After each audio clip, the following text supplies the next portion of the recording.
Welcome, everyone, to this live virtual event, Marketplace Monetization, How to Make Money Operating a Marketplace. I'm your announcer, Tom Gatos, CMO of McFadyen Digital.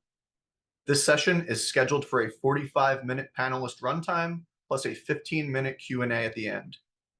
Please enter any questions into the Q&A box, and we'll do our best to get to as many as possible. The recording of this session and the deck will be provided to all registrants, along with supplemental content from our participants. I'll now turn it over to your host, Tom McFadyen. Thank you, Tom. Welcome to today's webinar on how to make money with a marketplace business model. I'm Tom McFadyen, and I'm honored to be joined by two pioneering CEOs who lead marketplace solution companies. I'll let Adrien and Bar introduce themselves and their companies in a minute. But the trifecta of our companies have long-standing partnerships, and we're going to highlight some mutual client success stories as examples of marketplace monetization. Mirakl and Balance have been the first to make available many of the monetization tools that we're going to talk about today. These are tools that were previously only accessible to the giants like Amazon and Walmart, and Mirakl and Balance make these tools available to mid-size and enterprise-size organizations. So let me give you just one slide about McFadyen Digital, and then I'll hand it over to Adrien and then Bar. McFadyen Digital is the trusted partner for your marketplace journey. We start with strategy, advisory services, financial modeling, working through the business planning for marketplaces, to helping select technology stacks, to building out the technology and the implementation, recruiting sellers, launching marketing, and ongoing performance management of marketplaces. For nearly 4 decades, we've been providing digital services. For over a quarter century, focused on e-commerce, and 17 years of building out marketplaces. A lot of those early ones were custom builds that took several years to build before Adrien enlightened us to the miracle of Mirakl for launching marketplaces in a much faster time frame. About 8 years ago, we started working with Mirakl. McFadyen Digital has a global team of about 250 marketplace professionals spread across the US, Europe, Brazil, and India. We've helped enable over 50 of the Fortune 500 as clients. Very proud to have them as clients. And we've built hundreds of e-commerce and marketplace solutions, dozens of which generate over $1 billion of online sales annually. So now I'll hand it over to Adrien to talk about Mirakl and introduce himself. Well, thanks, Tom. Always a pleasure to join you and such a crowd of marketplace fans. So I'm the co-founder and CEO of Mirakl. I've been doing marketplaces for most of my life, my professional life. It's been more than 16 years. We launched, after running a marketplace, being acquired by a large retailer, with my co-founder, we launched Mirakl 12 years ago. And we created a company that provides not just the technology infrastructure to implement and operate a marketplace, but now a number of additional solutions that allow to further monetize marketplaces, our clients' marketplaces. So very much on point with today's conversation. We serve some of the largest organizations in the world, as you can see some of them on that slide, but also, B2C organization, multi-brand retailers, brands, distributors, manufacturers, service organization, procurement organization. I'd say that over the last 12 years, marketplace has kind of evolved from being a what, or are we talking about being like eBay, to really becoming something that's kind of front and center to organization strategies, and really making its way up to the priorities that actually make the budgetary cut every year. So glad to be here and looking forward to the conversation. Thanks, Adrien. And Bar, can you introduce us to yourself and Balance, please? You're on mute. Yeah, sorry.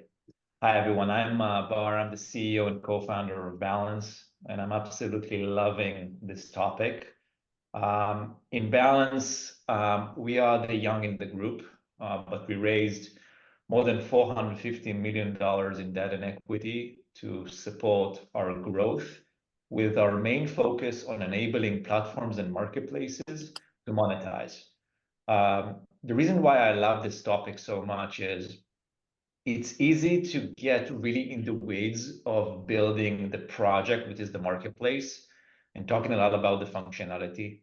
But it's harder to really do the step forward and really making sure that it's working for you in the way that you need it to work. And that's harder than what you would think when you're starting to think about a marketplace. In Balance, everything that we do is to create tools to enable you to increase sales and to reduce OpEx of your marketplace. Because we felt this is like a niche that was waiting for someone to tackle, we invested all of our efforts in the last 3 years to focus on B2B marketplaces. All we do is B2B. And all of our monetization tools are focused on B2B. This is why today we're working with more than 100 B2B marketplaces in the US, including Fortune 500. And we see massive scale across our network of vendors and buyers. As a mission, we believe that the future will be powered by marketplaces. And together with McFadyen and Mirakl, we feel like we're driving that vision forward. So couldn't be more excited to share some of our joint case studies. Great. Thanks, Bar. And very excited to have the two of you as honored guests on this webinar.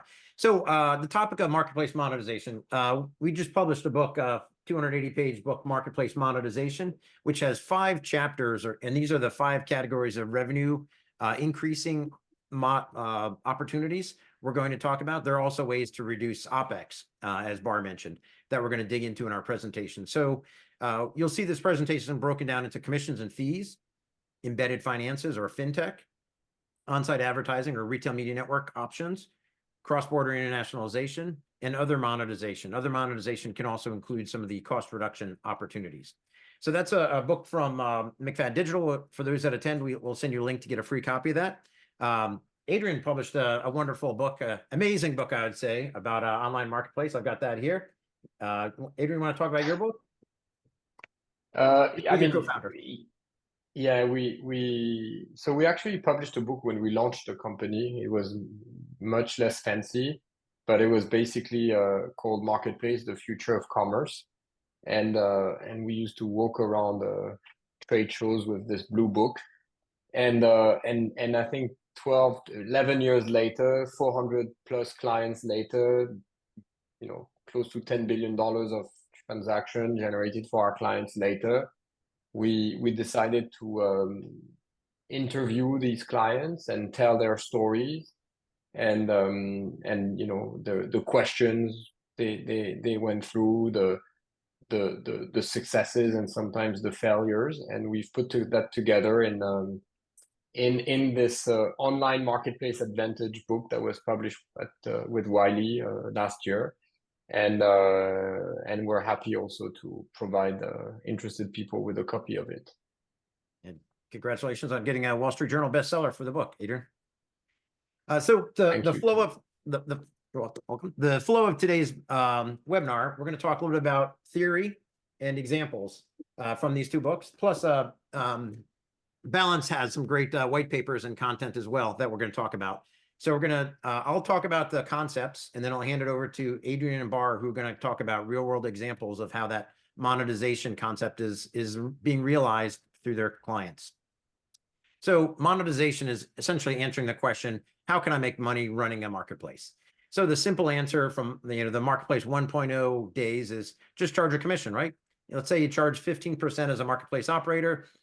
A customer buys something for $100, you give $85 to the third-party seller, and you take 15% as a take rate or a commission.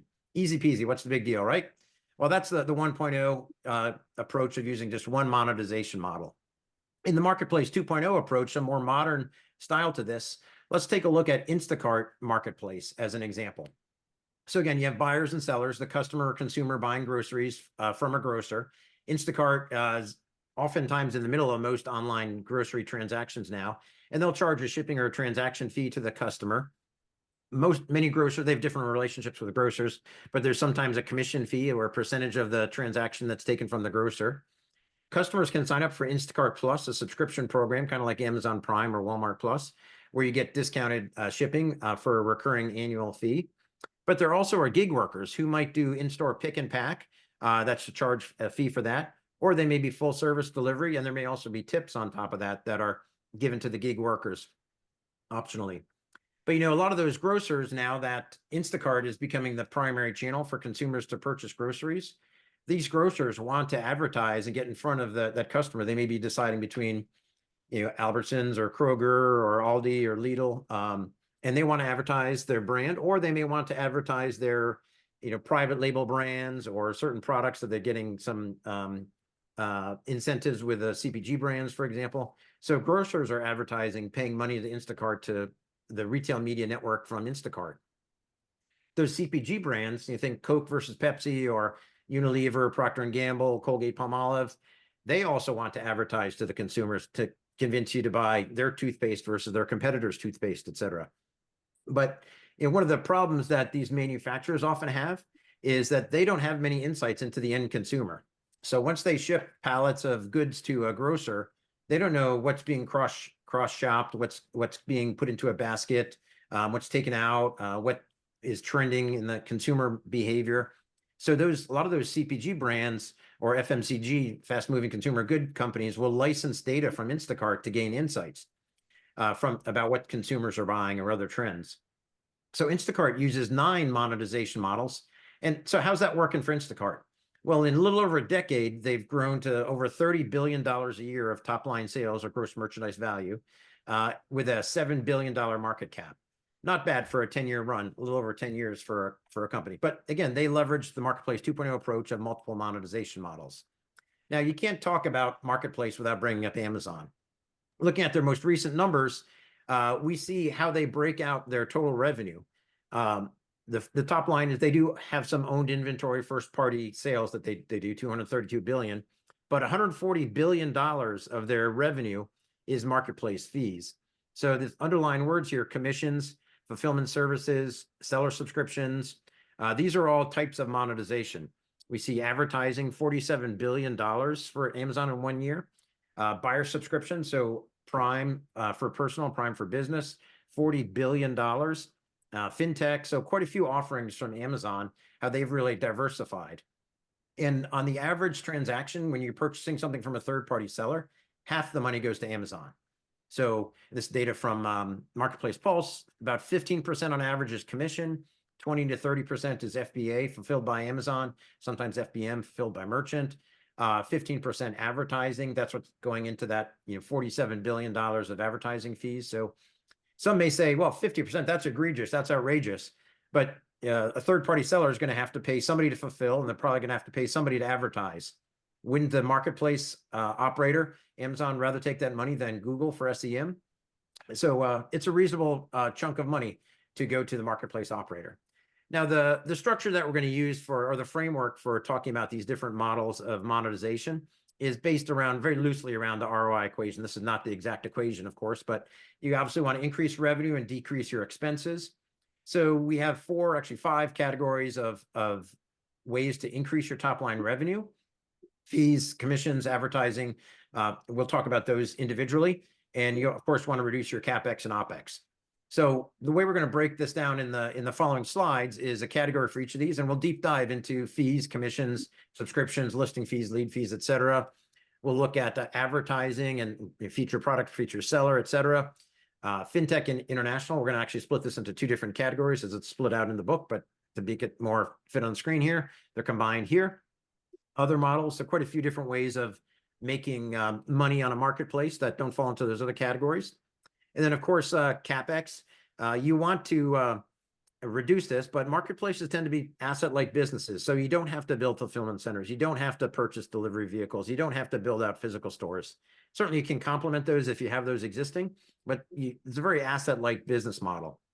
We'll focus more today on the OpEx, the expenses, which are per transaction, per item, per month or other period of time, variable expenses, and how you can really drive down those expenses with the monetization model. So drive up revenue and drive down expenses. Let's start with the first one, fees. We mentioned commissions have been the legacy, quarter century. People have been charging commission fees as a percentage of the transaction. There are also seller subscriptions, buyer subscriptions, premium subscriptions. We'll talk about those. The listing fee, lead fees, and sign-up fees. I'll talk about some of those, but let's give a general sense of where commissions are on an average or examples. It's a little bit complicated to actually calculate the commission itself, but we'll talk about that on the next slide. Just to give you some general ideas. Craigslist for most things is 0%, no commission at all. eBay is one of the lower commission marketplaces, 9%. StockX, where they add some additional services like authentication, that when you're a sneakerhead buying $1,000 Air Jordans from a certain year, that they are authentic originals, not counterfeit. Amazon, 15% on average. We'll talk about how that's actually calculated. Poshmark, circular marketplace for high-end luxury apparel and other fashion items, 19%, able to charge a bit more there. Apple and Google Play Store both charge 30% on most transactions. Sometimes it's 15%. But just to give you some size of the scale of this, the Apple App Store generates $1.1 trillion, trillion with a T, dollars of GMV, top line sales. They charge 15 to 30% on most of that. So that's hundreds of billions with a B of more or less gross profit. Imagine that amount of profit. And Apple did not write almost none of that code or in-game purchases or in-game digital assets that you purchase. And that's why you may have heard about the Epic Games Fortnite battle with Apple and Google, where they sell $1 billion of digital goods on the marketplaces, and they are getting tired of paying $200 million of fees to Apple and Google. So marketplaces can be highly profitable, and there's definitely a lot of money to be made in these marketplaces. Farfetch actually not doing so well, but they were charging a very high commission, perhaps too high, and they're having some financial troubles. I mentioned those are examples, commissions or averages. The actual commissions typically vary by category. Sometimes they increase as the dollar value of the transaction goes up. Sometimes they decrease. Different categories, lots of details in terms and conditions, but you'll see between Amazon, Walmart, and eBay, they're very different. And in a minute or two, I'll let Adrien talk about how Mirakl has some great solutions to solving these commission structures. But let me talk about one more point, which is the supply side and the demand side of the marketplace, the two-sided ecosystem. So you have the seller, third-party sellers, and you have customers that are on the buy side, the demand side. So in the example of Walmart, they charge 60 to 20% commission and $0 a month subscription fee for sellers. So sellers do not have to or do not have the option of paying for a subscription to be a seller on Walmart. They're really trying to recruit more sellers. They've got about 100,000 sellers versus a couple million that Amazon has, so they're trying to catch up. But you as a consumer, you can pay $98 a month to get a Walmart Plus subscription on the buy side. Amazon, slightly higher commissions, but most sellers pay a subscription about $40 a month to be a seller on Amazon. And then the buy side, many people are Prime subscribers, and then there are B2B options up to $10,000 a year for a B2B buying organization on the subscription. Alibaba differently has 0% commission, but a mandatory subscription for sellers, $2,000 to over $20,000 a year for sellers to sign up for Alibaba. And again, when we talk about strategy for marketplace, we see the difference between Walmart. They have a mandatory 6 to 20% commission, but 0 subscription. Alibaba is the opposite, no commission and up to $20,000 a year mandatory subscription. And this is to avoid platform leakage. It's more of a B2B site, so they want to avoid buyers and sellers connecting off the platform. So if there's no commission fee, there's less likely to have the risk of platform leakage.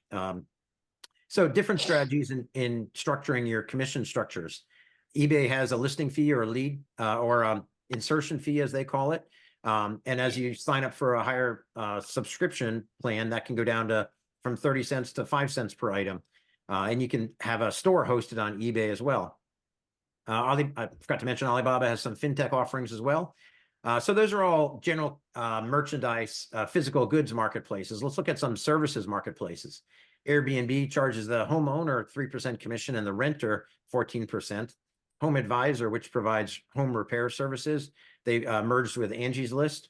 So if you're a plumber, electrician, cabinet remodeler, bathroom redesigner, you pay $350 to sign up to be a a seller on that marketplace, and you don't get charged a commission per transaction, because those deals are typically negotiated in somebody's home, person to person. But the bathroom remodeler or plumber or electrician pays $15 to $100 for every lead that they have to that they want to get and follow up with. No guarantee they'll get a deal, but they pay a lead fee. And as a consumer, you can pay $30 a year for what used to be Angie's List, now called Angie Key. Fiverr is a professional services marketplace, 20% commission to the seller, 5% to the buyer, subscriptions for the seller. And if you want, let's say, somebody on Fiverr to update your blog on your website every month, you can sign up for a subscription fee from those sellers as well on Fiverr. And by the way, Balance provides some of the financial credit and payment processing for Fiverr. Let Balance talk about that, and Bar talk about that in a little bit. Last one, Sitter City. Here's a different service. They provide background checks. Again, once a babysitter and a family are connected, they're probably not going to do more transactions through the marketplace, but they monetize doing that background check, either for the babysitter or for the family that wants to do the background check. So again, point is, both supply side and demand side and different types of commissions and fees can be charged within this category. Let me hand it over to Adrien to talk about customer examples and commissions. Yeah, thanks, Tom. So it's interesting because a lot of the names we've heard about in the past slides, Walmart, Amazon, Alibaba, eBay. I mean, what I like about our business is that we get a chance to work with I would say more traditional companies also, not just digital natives or people going for world domination, and we have amazing businesses that choose to evolve their business model and transform the way they engage with their customers, and Liverpool is one of them. So for those who don't know, Liverpool is one of the largest department store in the world. It's in Mexico. It's highly qualitative experience, and it's a very highly performing department store.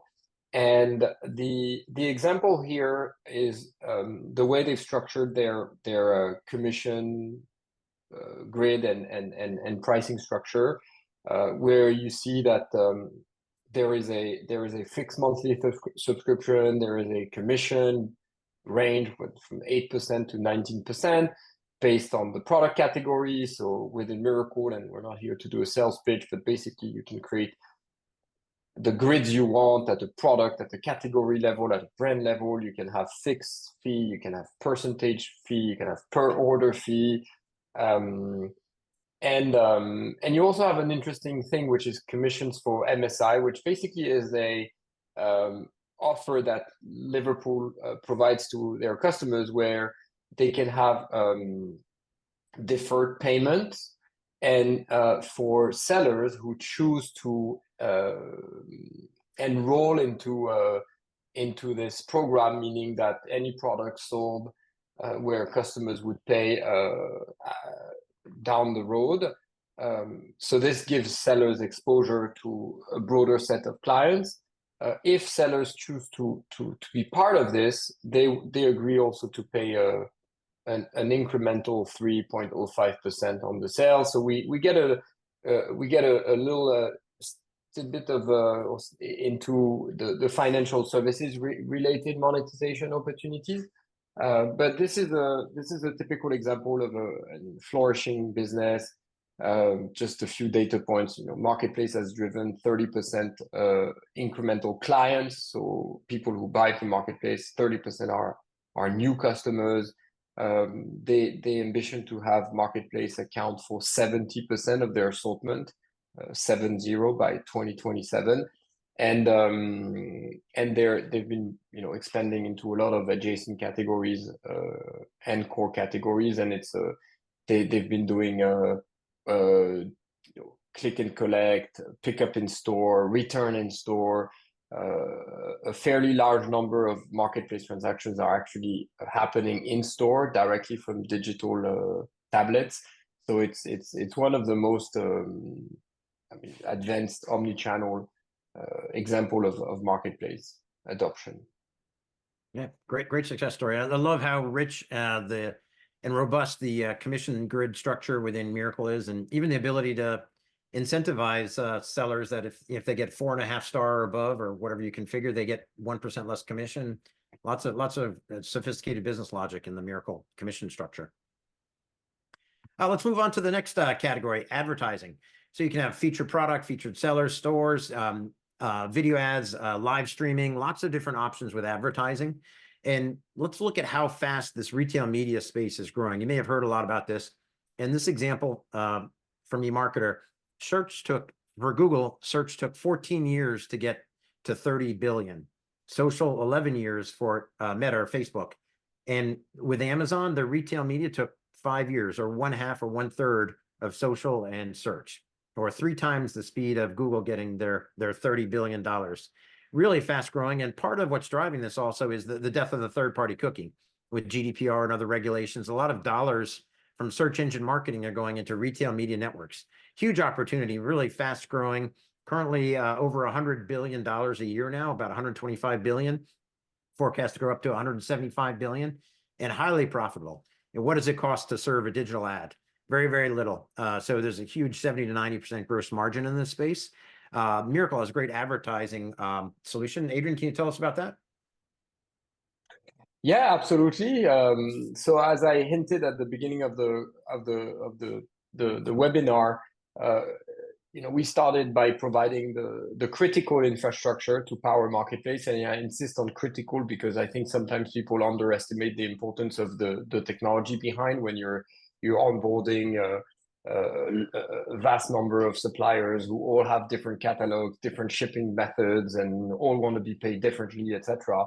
So there is some criticality in how you're powering the marketplace, but beyond that, we are really enabling our clients to create a true ecosystem around their brand, around the traffic that they're getting, and so the ability to further monetize this in a way that's not just about pay for play, I would say, has been first and foremost part of our strategy, which is why we decided that the time was right to offer a retail media solution that allows third-party sellers to bid for additional visibility in the form of sponsored products and all forms of displays.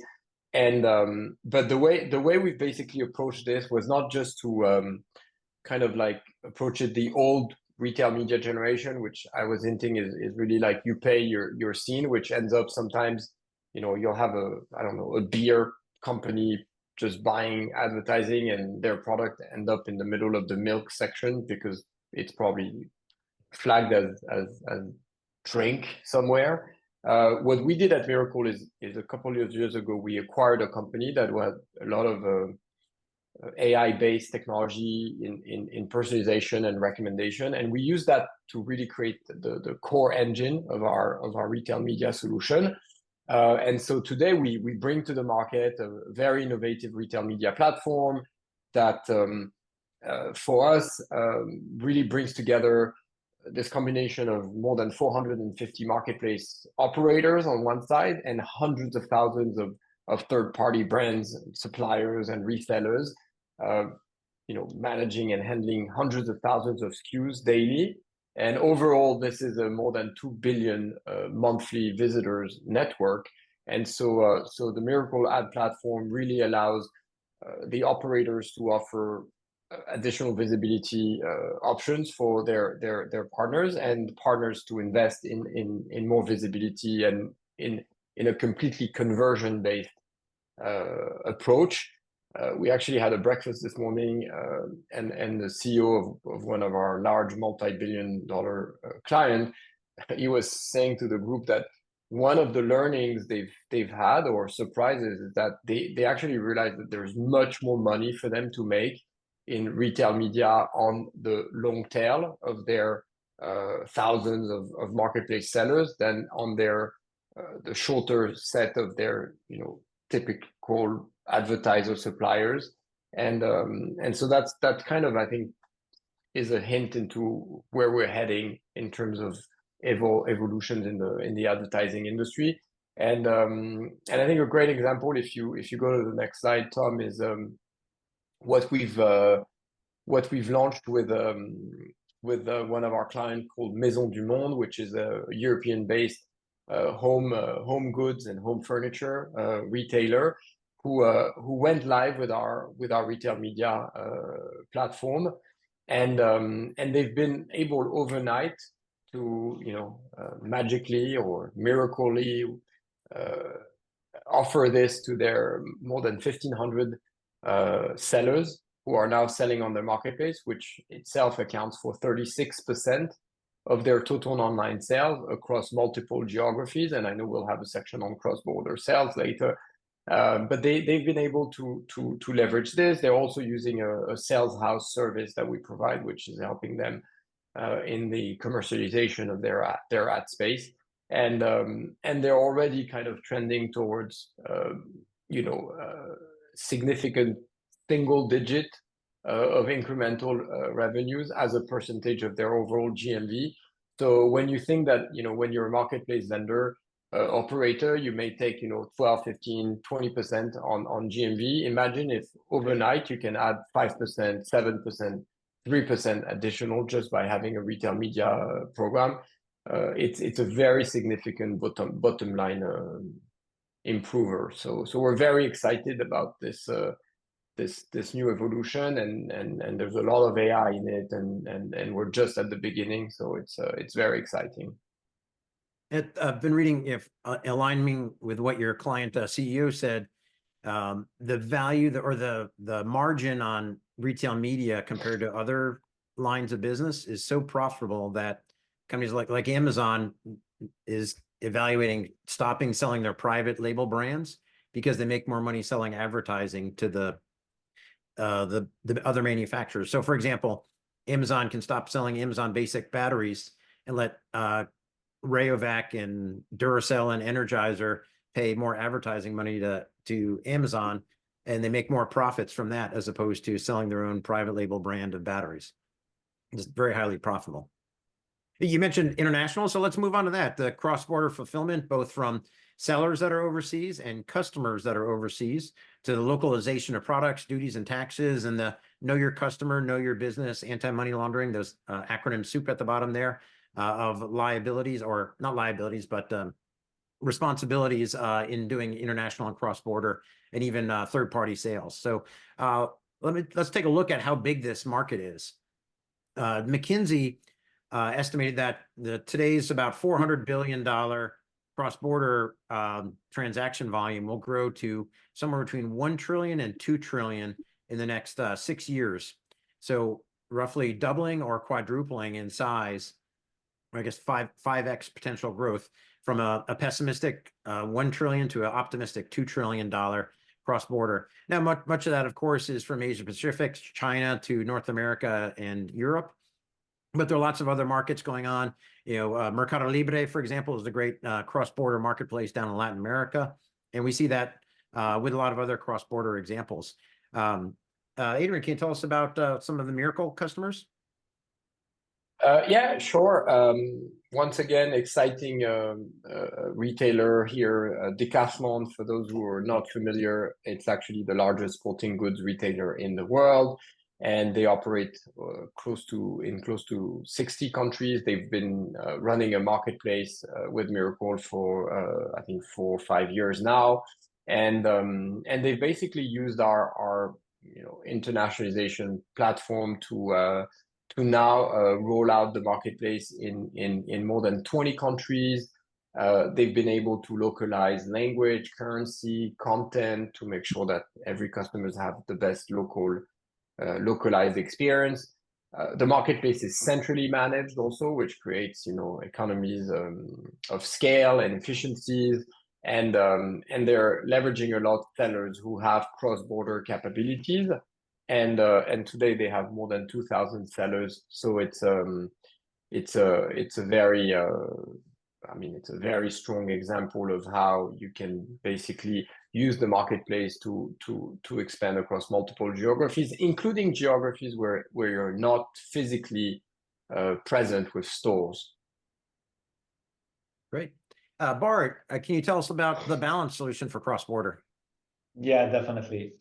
So thinking about how can the marketplace increase sales for their sellers. One of the biggest elements in B2B trade, as all of us know, is the ability to provide terms.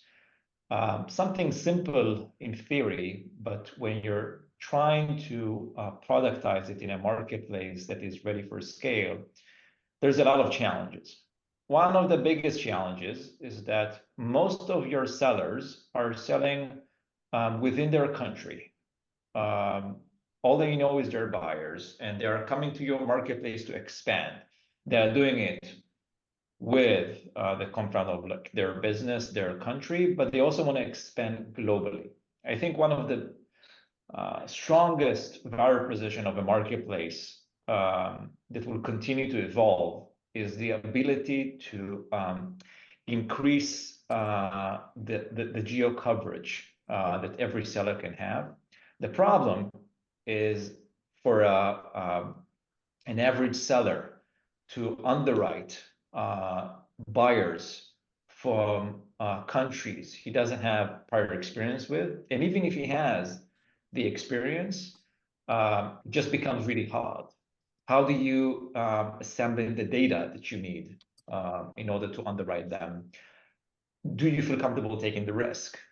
Now, that can be, maybe you can do a decent job doing 1 or 2, but what happens if you need to do 10 or 100 or 1,000? What Balance provides together with our partnership with Hakudo, and we're also partnering very closely with Mirakl on it, is the ability to offer a dynamic checkout experience on your B2B website that enables buyers across the EU and the US to get the terms they need to move from their existing vendors to your marketplace without taking on the risk, without the hustle of like trying to have net terms, underwrite, all the KYC and KYB that we're going to talk about in a second. Everything is streamlined, and the sellers will get paid instantly while the buyers will get the ability to pay on net terms. It can be after 30 days or 60 days. This is a very, very powerful monetization tool to attract buyers to move from their existing vendors to the marketplace. And that's the future, right? The ability of a business buyer to just search online and move from one vendor to the next because the value is higher, because he can get the items faster. There's a lot of reasons why you want to move from one vendor to the next, and that's the next evolution of B2B trade in general. And marketplace will be at the center of it. Fudo Market is an example of a joint customer that really doubled down on the idea of like going global, and his vendors are really getting excited by the fact that they can now enter in this case to the US, and they are just enabling all of it. And when I'm combining it with what we just heard about the other monetization tools of ads and other capabilities that can be incorporated in a marketplace, it's just a no-brainer. So yeah, in this specific example is just the ability to acquire new buyers with giving them the net terms they need to operate their business, while the sellers don't need to worry about it, not in terms of like their risk and not their cash flow. Great. Thanks for that. Let's move on to the fintech you mentioned. So our next category, the buy now, pay later, BNPL, like everybody's seen the Klarna or Afterpays for consumer, B2C first party, but this type of offering, like what Balance provides on a B2B credit terms, is a great opportunity for making some margin on the credit being extended, payment processing, insurance, warranties, the KYC, know your customer, know your business, anti-money laundering aspects of all this. Very important. And embedded finance is really an interesting space. In fact, Andreessen Horowitz, the famous VC company, says every company will be a fintech company. They really feel strongly about the opportunity to embed finance within most businesses. Adrien, can you tell us about the Cencora marketplace? Yeah, Mark Andreessen, he also homeschooled his kids and put them into MMA at the age of 5. So I'm not sure we should believe everything he says, but that's but no, no. All jokes aside, and I know we're running a bit on time. So after a lot of B2C examples, Sencora in the B2B space, for those who are not familiar with Sencora, it used to be formerly AmerisourceBergen, one of America's largest company. And so, as part of their innovation, they've been leveraging Mirakl to basically shift from an ordering platform to a shopping platform for independent pharmacies and their owners to basically procure all their front of store items. So Sencora acts as the single face for all transactions and handles all payments as a single vendor, simplifying the vendor management and the overall purchasing process for the buyers. They've been able to onboard dozens of sellers very quickly, while ensuring that pre-existing B2B customer payment terms stay in place. And I think this is a very important element around B2B payment terms and single invoicing, and so that has been done thanks to the Mirakl Payout product that we've launched, and all its embedded KYC and automated funds identification process. So B2B has been a very interesting, I mean, and Bar obviously has a lot of exposure to that, but it's been a very stimulating industry and vertical for marketplace technology companies like ours, because we've had to adapt to a lot of the specificities around customer specific pricing, single invoicing, payments on terms, etc. So and it's the beginning of a foray for us and our clients into more financial services related monetization. But I'll let Bar chime in also, because he's the man there. Oh, you're too kind. Yeah, Base Supply is a great example of a joint customer with McFadyen. I think all of our examples are the innovators are obviously the marketplace itself, or the brand that is taking the step forward and trying to really make e-commerce work. I think this is a prime example of it. Michael from Base Supply, the COO, is an innovator in every sense of the word. And his vision was, can I create an online experience that takes the offline, mimics it, but take it to the next step? You don't want to disrupt flows in B2B. You want to be supportive with tech.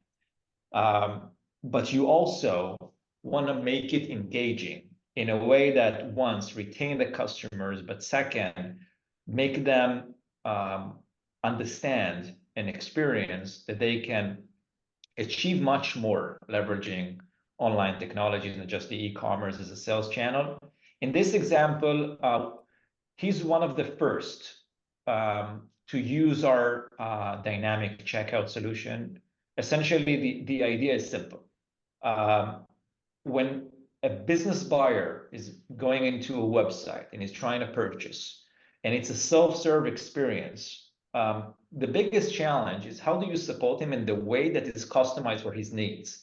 Each business is different. That's the core. That's what we're always telling ourselves. So the dynamic nature of our products, the customization, the fluidity of it in the good sense, is the core.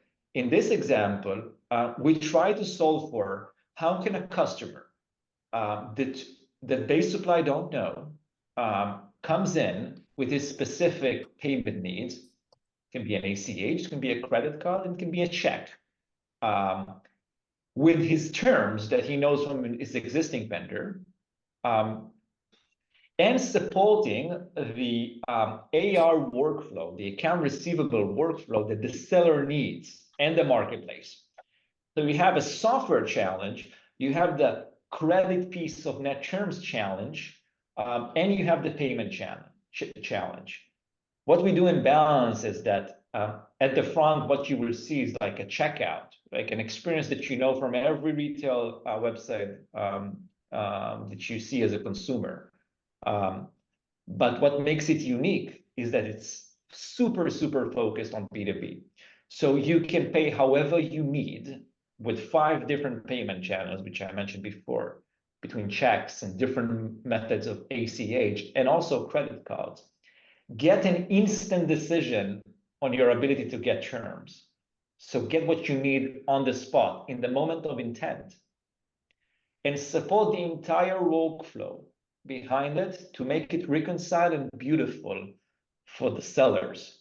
Because at the end, you can do a lot of nice things with the buyers, but if the customer at the end, our customer, which is the sellers and the marketplace, can't get the funds the way they used to get the funds and reconcile to core systems, it means nothing and it creates a huge mess. So they were the innovators to push the entire process forward and push us as a company, and it created a huge lift in e-commerce sales. So really, we are just a small participant in this huge change that they supply pushed forward, made us a better company and really created a great e-commerce experience. And obviously, McFadyen was a big, big, big part of it every day. So yeah, very good example. Yeah, great. And we've got quite a few examples, ChemDirect, others that are great examples of balance enabling, buyers, B2B buyers to get credit instantly and B2B sellers to get paid more quickly. So it helps with both sides of the ecosystem. I'm going to try to pick up the pace a little bit here so we can try to save some time for questions. Last category of revenue increases, other. So this could be fulfillment services like Amazon offers FBA and Walmart fulfillment services. 3P services. This could be a marketplace for services. So you can sell products, but maybe you also want to install services to install, services to deliver, so forth. Authentication, we mentioned StockX and SitterCity, where you authenticate the goods or the people. Circular platforms, we'll talk about that. Monetizing data. Remember how Instacart licenses their data to the CPG brands, API licensing. But let's talk about resale. Specifically in the retail side of things, there's been a huge growth of these resale programs where most typically apparel, fashion goods will be traded in or resold by the brand or other third parties. We mentioned ThredUp and Poshmark as examples of this that are purpose-built, but there are also a lot of retailers that are running their own resale programs. Adrien, you've got quite a few marketplace customers selling secondhand goods. We do, and it's a growing trend. I mean, you have here just a European view of all the clients we have who have engaged into the circular economy. It's growing at a healthy momentum. I mean, I don't want to spend hours on this, but I will just say that obviously the Mirakl platform has been built in thinking about the needs of the circular economy, including very advanced product state and definitions from new to new like this or almost new, etc., etc. And so we're seeing more and more customers leveraging this as part of their ESG efforts and broader just kind of further monetization and being able to tap into markets where they were not playing. So I think doing great and good at the same time. And I think we have actually just after an example of MediaMarkt. For those who don't know, it's the largest electronics retailer in Europe, and they have now launched a refurbished section with business in the hundreds of millions across multiple categories.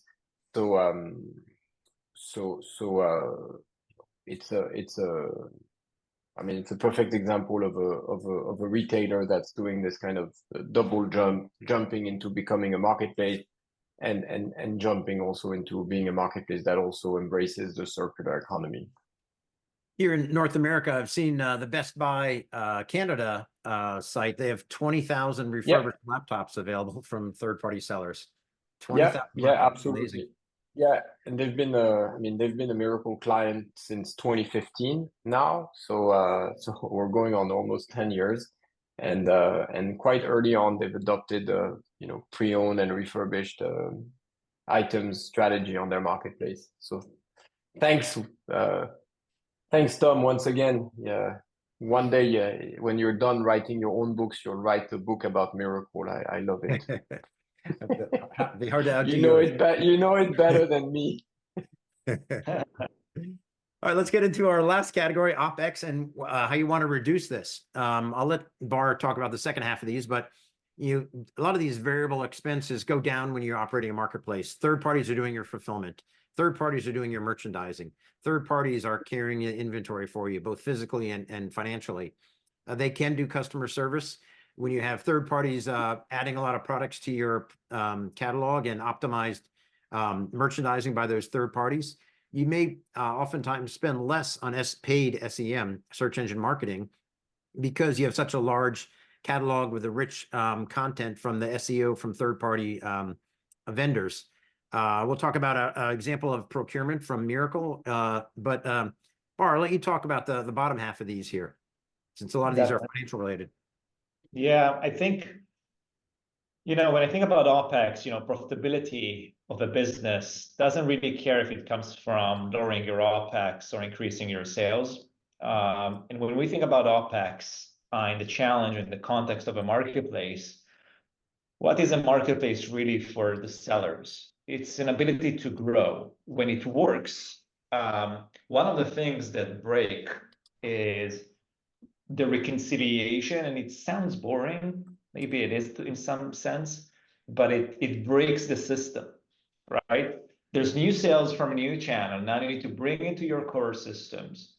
And when we talk about B2B payments and B2B orders in general, this thing doesn't really scale well. There's a lot of things that just doesn't click. It's not like credit cards on the retail side. This is few examples of the challenges that sellers will face when they are starting to scale the business. Every challenge that exists for the sellers is an opportunity for a marketplace to provide value. Value equals monetization. The bottom half of this list, from procurement to KYC to payment processing, there's a lot. We actually have a webinar, and you can email me later, and I will send you the link on how do you reduce payment processing. Credit cards is so expensive.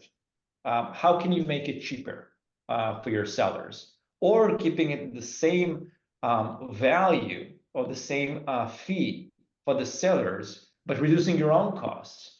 How can you enable them to automate their account receivables completely on your platforms? How can you mitigate the loss with buy now, pay later?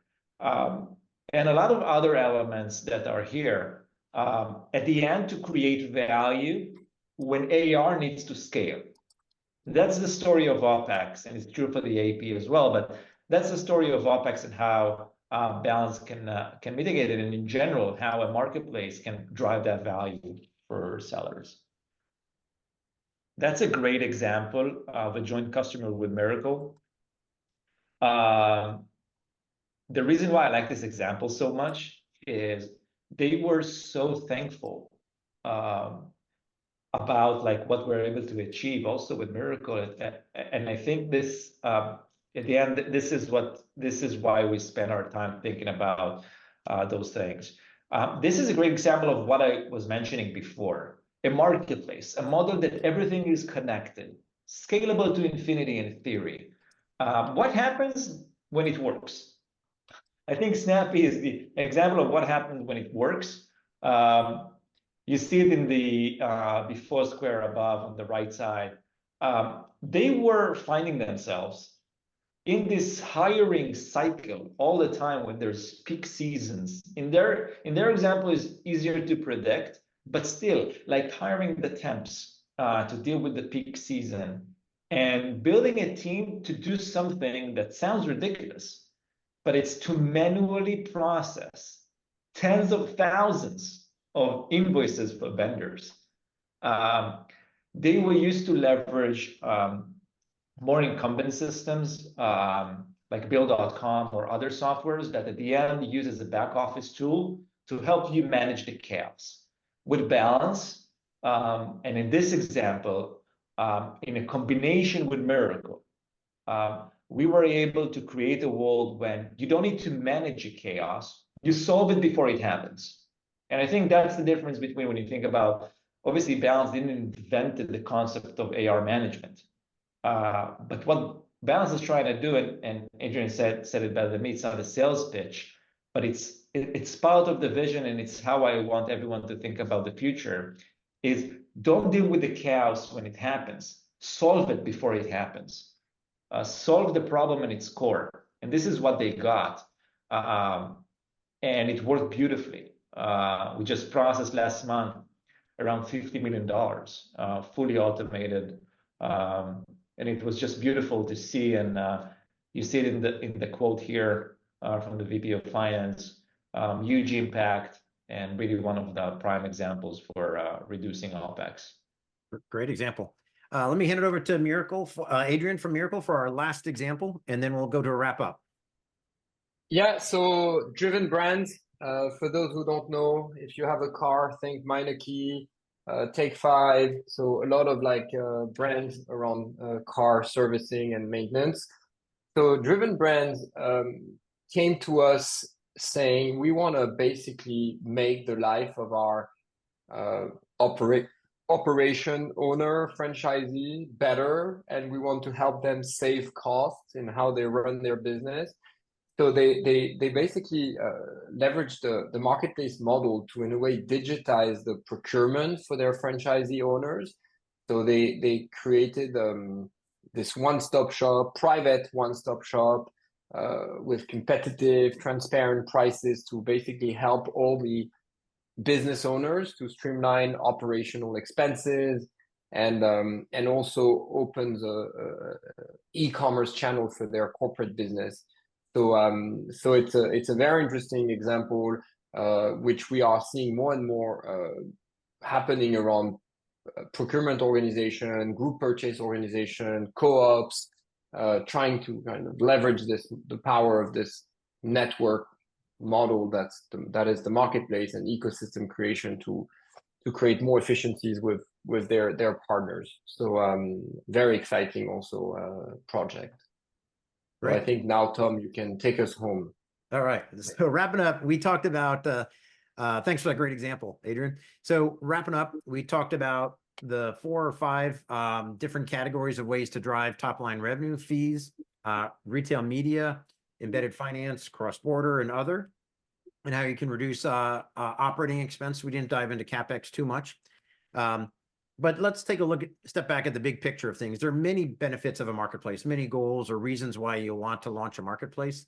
We've done a dozen different webinars on this, on these different benefits, from expanding categories to reducing out of stocks to minimizing markdowns to adding services. Lots of different benefits and reasons why you may want to launch a marketplace to transform your business.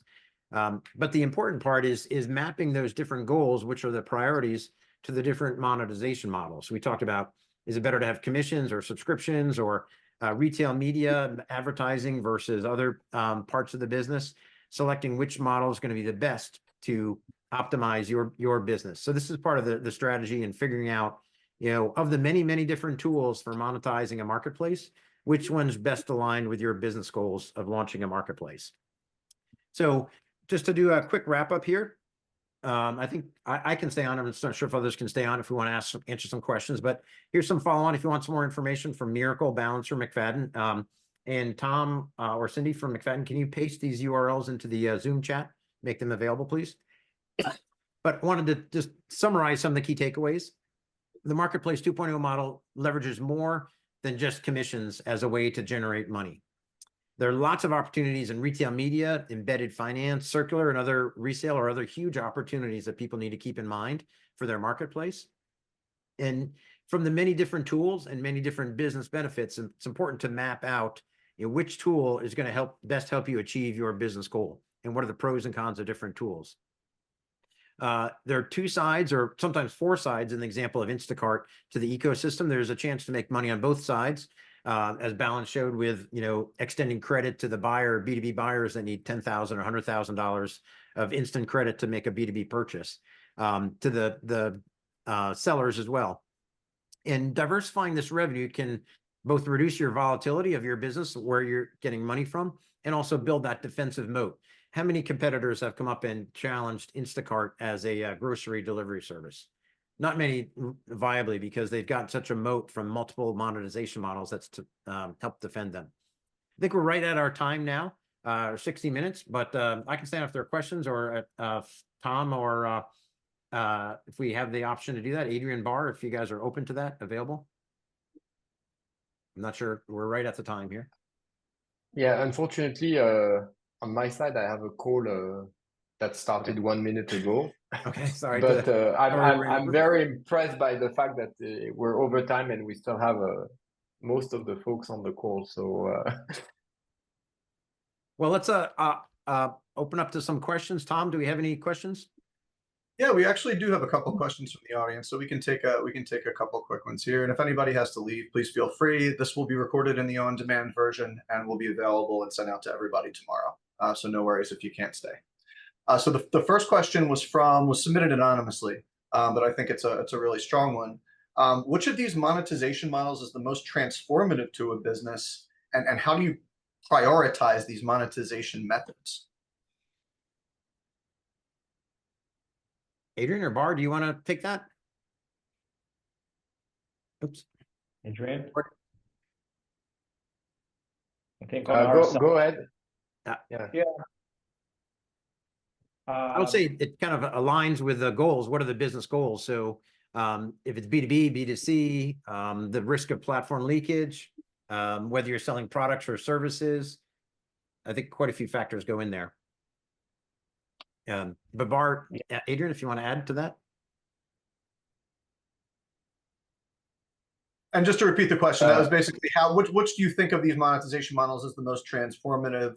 And then kind of the secondary question within the question was, how do you prioritize them and basically decide which ones to tackle in prioritization order? I mean, I think it's not so. Oh, sorry. I think it's not so much about. I mean, like, for example, the retail media, I mean, it's almost like that you can turn it on, basically. If you have built a healthy ecosystem of partners, the operational implications are much less than if you wanted to suddenly do fulfillment for your sellers, which would require much more investment in your own operations, becoming, a bank. And monetize financial services, it has much more regulatory implications.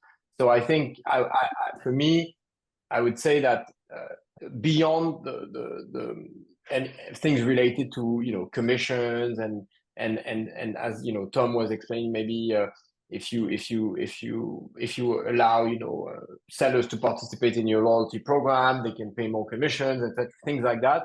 That's kind of like almost naturally embedded. Retail media, huge potential, easiest to put in place. Anything that touches fulfillment and finance, probably more and would. I mean, finance could happen through partners, most likely. To do a fulfilled buy would require real investments on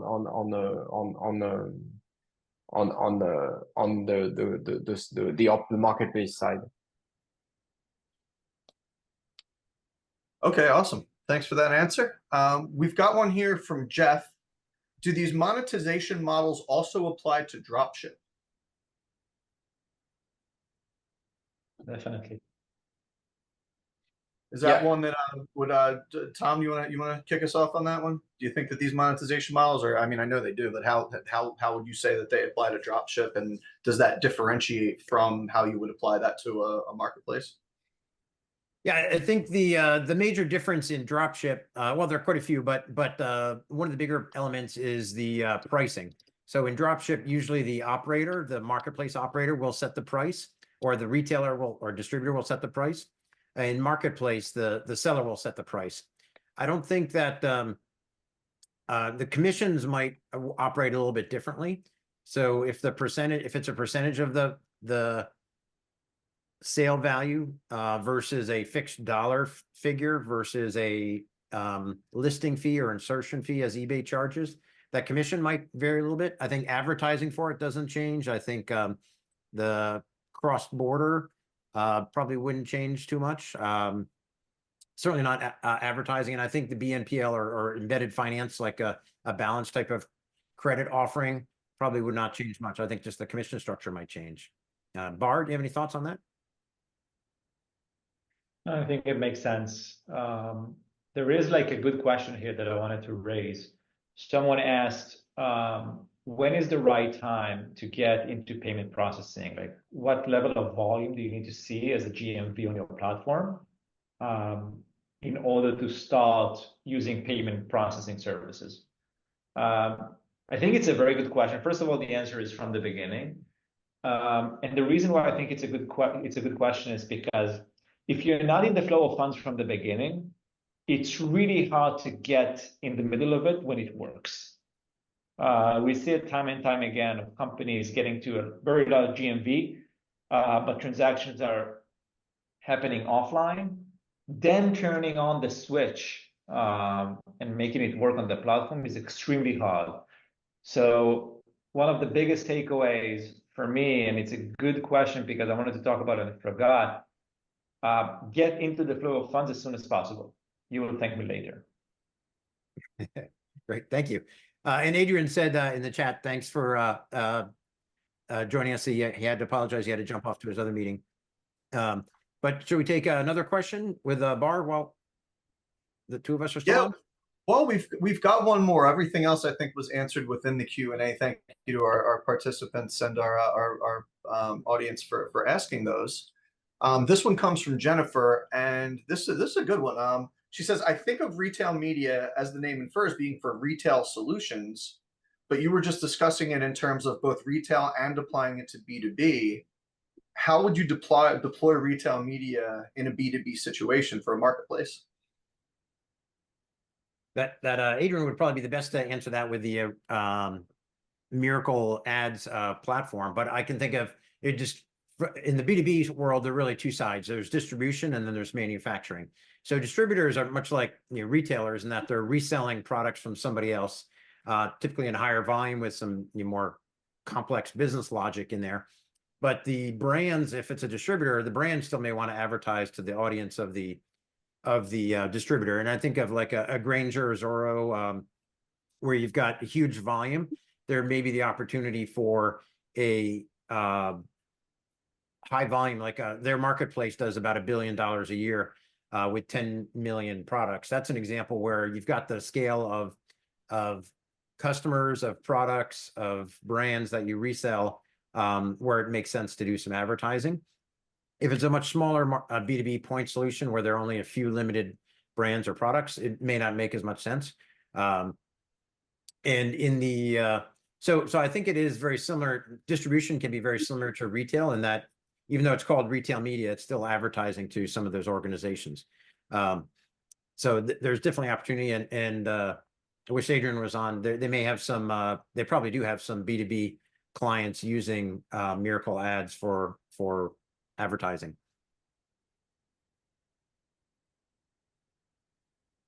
All right, was that our last? That's all we had. That's all we had for Q&A, Tom. Sorry, we ran over by 10 minutes or so here. But I do want to thank Bar and thank Adrien in his absence for joining me. We have the trifecta of CEOs here on talking about different aspects of both the theory and the real world examples of marketplace monetization. Thanks everybody for your participation. Have a great rest of your day. Bye-bye. Thank you so much.